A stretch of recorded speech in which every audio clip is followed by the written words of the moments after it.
ngayon, may nag-request sa atin na prank naman. So, dahil may nag-request na prank naman, ipaprank natin si Mami ngayon. And ang prank natin ay, kunwari, nasa ospital si RJ, pero wala siyang sakit. Wala naman talaga siyang sakit. Nasa ospital, sasabihin ko na Mimi, tumawag si RJ sa akin, nasa ospital siya. Hindi ko malakasin yung boses ko, guys, kasi nasa CR siya. Tapos, sasabihin ko, Mimi, si RJ nasa ospital. Kasi magpipick up lang naman siya doon ng gamot. Tapos, i-deliver ko sa binyan, kunwari, ganun.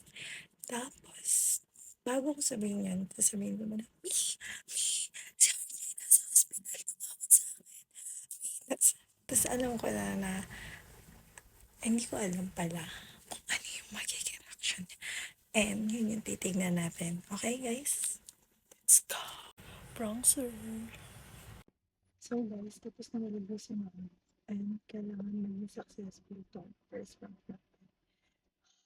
Para tawagin mo si Mami. Para mag-ring yung niya. Magre-ring yung cellphone niya. Bilisan mo na. Tawagan mo na. Kaya na. Messenger? Oo, messenger. Basta para tumunog lang yung niya. Bisa mo. May natawag sa'yo. Silang. Ay, si RJ pala. Hello? Ano? Nasaan ka? Nasa hospital ka? May si RJ daw nasa hospital! Ano ba yan? Ano? Ano? Ano? Ano ba?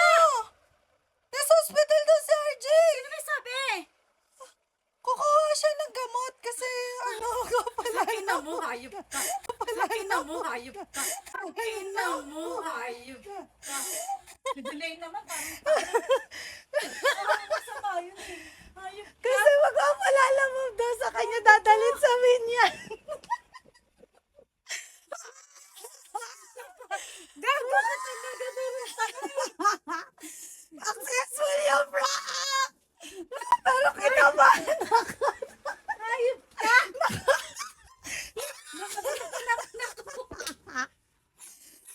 Kinabahan din ako doon, guys. Ka. Yan. Parang kinakabahan din ako doon. Alam mo yung parang nangutlati ako. Nakabra pa siya, guys. Sabi ni Mami, nasa hospital daw siya. Magpipick up daw siya ng gamot dadalhin sa Binyan. Successful yung prank natin, guys. Prankster na ba tayo ron?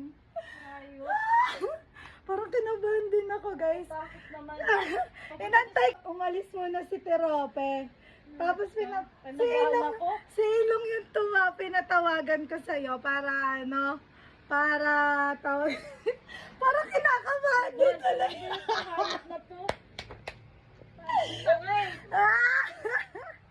Nakikinig din yung kaway ko. So, yun guys, successful yung first prank natin kay Mommy! Ay, Hayop. Takot ako dun ha. Kinabahan ako dun ha. ganun niya kamahal yung anak niya, guys. Siyempre. Until the next prank! Woo!